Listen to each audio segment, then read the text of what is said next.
దేవుని యొక్క ప్లేస్ లో నువ్వు నిలబడినట్టుగా నీ యొక్క పొజిషన్ ని, నీ ప్రాబ్లం ని, నీ యొక్క అపోజిషన్ ని, నీ యొక్క మౌంటైన్ ని, అది ఏదైనా నువ్వు కూడా సేమ్ దేవుని లాగానే దాన్ని కమాండ్ చేస్తూ, దేవుని లాగానే దాన్ని క్యాన్సిల్ చేస్తూ, దేవుడు ఏ విధంగా దాని గురించి రియాక్ట్ అయ్యాడో నువ్వు కూడా అదే విధంగా రియాక్ట్ అయ్యి దాని మీద నువ్వు దేవుని యొక్క పవర్ ద్వారా దాన్ని cancellation or declaration or anything ఏదైనా నువ్వు దాని మీద ఆపరేట్ చేసినప్పుడు అక్కడ ఏ పవర్ అయితే రిలీజ్ అయిందో, అక్కడ ఏ విధంగా అయితే పవర్ మేనిఫెస్ట్ అయిందో, same same same to same అదే పవర్ నువ్వు అంటున్నప్పుడు, నువ్వు మాట్లాడుతున్నప్పుడు, నువ్వు దాన్ని డిక్లేర్ చేస్తున్నప్పుడు అదే పవర్ రిలీజ్ అవుతుంది.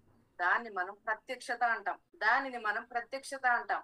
కన్ఫెషన్ అంటే దేవుని యొక్క బిడ్డలారా, నువ్వు మాట్లాడుతున్నావు కానీ దాని మీద అధికారంతో నువ్వు మాట్లాడవు. దేవుడు చెప్పాడు కాబట్టి దేవుడు అది మాట్లాడిన దాన్ని నీ నోటి మాటతోటి నువ్వు మాట్లాడతావు. మాట్లాడేది నీ నోటి మాటతోటి, కానీ మాట్లాడే దాంట్లో డిఫరెన్స్ ఉంది. నువ్వు ఉచ్చరించే దాంట్లో డిఫరెన్స్ ఉన్నది. అందుకొరకే ఏలియా ఆ 450 మంది మనుషులు బయలు ప్రవక్తల ముందు నిలబడినప్పుడు ఆ ఏలియా కన్ఫెస్ చేయలేదు, కన్ఫెషన్ తోటి ఆయన మాట్లాడలేదు. ఏలియా డైరెక్ట్ గా దేవుని యొక్క పొజిషన్ ని ఆయన పొజిషన్ లోనికి తీసుకున్నాడు. ఇది చాలా బలమైనది. దీనికి దేవుని తోటి డైరెక్ట్ కనెక్షన్ ఉంటది. ఇట్లా చేసిన వాళ్ళు, ఇట్లా చేసే వాళ్ళతోటి దేవునికి వారికి మధ్య డైరెక్ట్ గా పవర్ మేనిఫెస్టేషన్ ఉంటది. డైరెక్ట్ గా దేవుని యొక్క స్పిరిట్ ఫ్లోయింగ్ ఉంటది. ఇది మనం కన్ఫెషన్ అనేది ఎప్పుడో మనము స్టార్టింగ్ లో మనం దాన్ని చేసినాం. కానీ ఆత్మ మనము పెరిగే కొద్దీ ఆత్మ కూడా పెరుగుతూ వస్తుంది. ఆత్మ పెరిగే కొద్దీ మన జ్ఞానం ఇంక్రీజ్ అవుతుంది, మన విజ్డమ్ అనేది తెరవబడుతుంది. చిన్న బేబీ లాగా ఉండకుండా దేవుని యొక్క ఆత్మ ద్వారా దేవుడిచ్చిన పవర్ తోటి నువ్వు పెరుగుతూ వస్తావు. కాబట్టి అందులోంచి మనము ఇంకొంచెం బెటర్ గా మనం వెళ్ళాలి. ఉన్న దాంట్లోంచి ఇంకా బెటర్ గా వెళ్ళాలి. ఉన్న పొజిషన్ నుంచి ఇంకా సంథింగ్ ఏదో కొత్త దానికోసం వెతకాలి. అందుకోసమనే కన్ఫెషన్ తోటి నీకు దేవుని యొక్క వాక్యాన్ని నువ్వు మాట్లాడతావు తప్ప నీ పొజిషన్ తోటి నువ్వు మాట్లాడే అధికారం నీకు కలగదు. నువ్వు దాన్ని చూసినప్పుడు యేసునామముల అని చెప్పే అంత ఆ ఫెయిత్ అనేది నీకు ఆపరేట్ కాదు.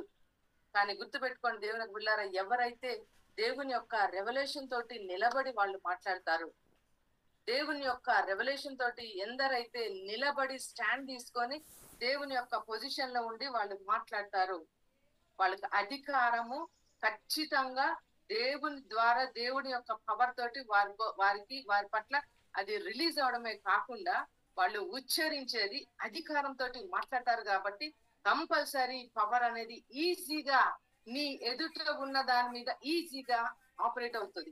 ఆయుధం లాగా చేంజ్ చేసి నువ్వు రిలీజ్ చేసిన ప్రతిసారి నీ యొక్క ఎనిమి సాతాను దేవుని యొక్క అభిషేకం ద్వారా వాడు కూలద్రొక్కబడేటట్లు నీ మాటలను దేవుడు అంత పవర్ఫుల్ స్పోర్ట్స్ లాగా రిలీజ్ చేస్తాడు.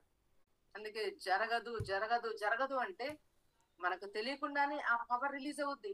ఇంకా జరగదు, ఇక నాకు జరగదు, ఇన్ని సంవత్సరాలు ఇన్ని రోజులైంది, ఇట్లా అయింది, నేను ఇంత చేసిన, దేవుడు ప్రేయర్ చేసిన, అది చేసిన, ఇది చేసిన, ఇంకా నాకు జరగదు జరగదు అంటే మనకు తెలియకుండానే నెగిటివ్ ఫోర్స్ ని మనం ఆపరేట్ చేస్తున్నాం.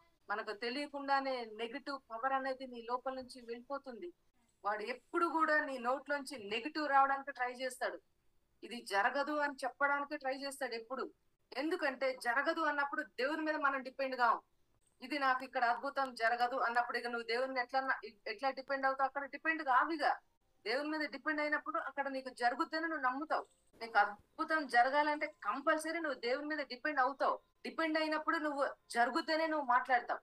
జరగదు అన్నప్పుడు ఇక నువ్వు దేవుని దగ్గర నుంచి హెల్ప్ అడగలేవు. అంటే నేను ఏం మాట్లాడుతున్నానంటే నీ వాక్కు అనేది